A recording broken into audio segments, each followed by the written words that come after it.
मध्य प्रदेश कांग्रेस के कितने विधायक कितने में बिक गए।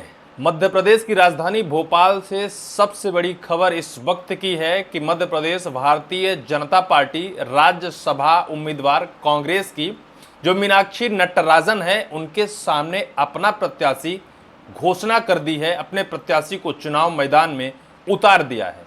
कांग्रेस के विधायकों के दम पर या फिर क्रॉस वोटिंग के दम पर। खबर देखिए, एमपी में महेश केवट भाजपा के तीसरे राज्यसभा प्रत्याशी घोषित। कांग्रेस की मीनाक्षी के सामने लड़ेंगे चुनाव।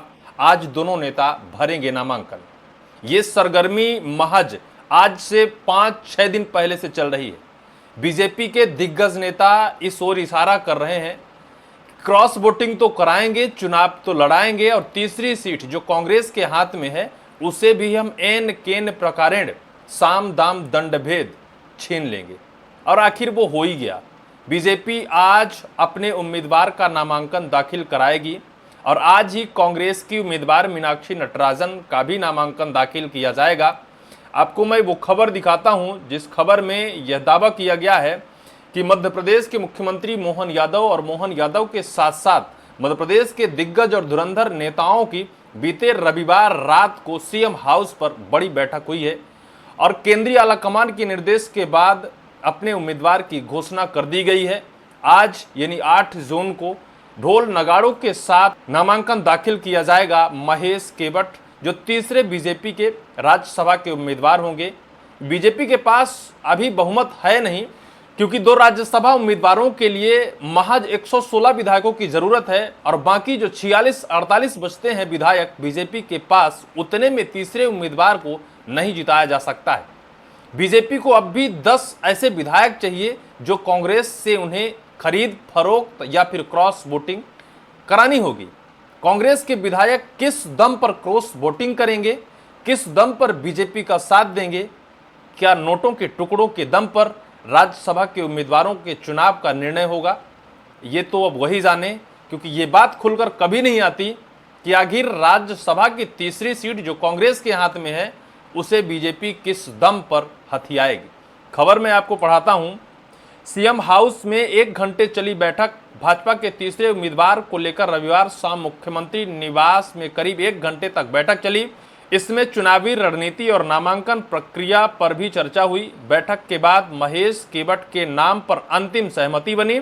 वहीं भाजपा के तीसरे उम्मीदवार के मैदान में उतरने के बाद कांग्रेस अपने विधायकों को तेलंगाना भेज सकती है। कांग्रेस में यूनिटी तो नहीं है, इस बात से कोई गुरेज नहीं, क्योंकि कांग्रेस के विधायक ऐसे पानी की तरह बह जाते हैं, किसी के बहकावे में आ जाते हैं। बीजेपी क्या देने का लालच दिया है कि बीजेपी की तरफ क्रॉस वोटिंग करने को तैयार हो गए, या फिर बीजेपी किस दम पर अपने तीसरे उम्मीदवार को चुनाव मैदान पर कांग्रेस उम्मीदवार के सामने उतारने को तैयार हो गई। कहीं ना कहीं तो प्लस पॉइंट है या फिर कहीं ना कहीं पावर और जैक तो है जिसकी वजह से तीसरा उम्मीदवार उतारने को तैयार हुई है। दोपहर में शक्ति प्रदर्शन के साथ नामांकन। दोपहर 1:30 बजे प्रदेश भाजपा कार्यालय में मुख्यमंत्री डॉक्टर मोहन यादव, प्रदेश प्रभारी डॉक्टर महेंद्र सिंह, क्षेत्रीय संगठन मंत्री अजय जाम्बाल, प्रदेश अध्यक्ष हेमंत खंडेलवाल सहित मंत्री, विधायक और पार्टी पदाधिकारी जुटेंगे। यहां से सभी रैली के रूप में विधानसभा पहुंचेंगे। यहां भाजपा प्रत्याशी महेश केवट का नामांकन दाखिल करेंगे। उधर कांग्रेस प्रत्याशी मीनाक्षी नटराजन भी अपने समर्थक और पार्टी नेताओं की मौजूदगी में विधानसभा पहुंचकर नामांकन जमा करेंगी। इस दौरान पूर्व सीएम दिग्विजय सिंह, प्रदेश कांग्रेस अध्यक्ष जीतू पटवारी भी मौजूद रहेंगे। दोनों कांग्रेस और बीजेपी दोनों के उम्मीदवार आज विधानसभा जाएंगे, अपना नामांकन दाखिल करेंगे। लेकिन सबसे बड़ा सवाल यह है कि कांग्रेस के पास बहुमत होने के बाद भी किस दम पर कांग्रेस के विधायक बीजेपी को सपोर्ट कर रहे हैं या फिर क्रॉस वोटिंग करने को कैसे तैयार हुए हैं, ये बड़ा सवाल रहेगा। बहरहाल आने वाले वक्त पर चुनाव का परिणाम, क्रॉस वोटिंग होती है या नहीं होती है, क्या अंजाम होते हैं, क्या परिणाम होते हैं, ये तो वक्त बताएगा। लेकिन बीजेपी ने अपनी चाल चल दी है। साम दाम दंड भेद सभी अपने हथकंडों का इस्तेमाल किया है। वक्त बताएगा। कमेंट सेक्शन पर कमेंट कर आप भी जरूर कहिएगा।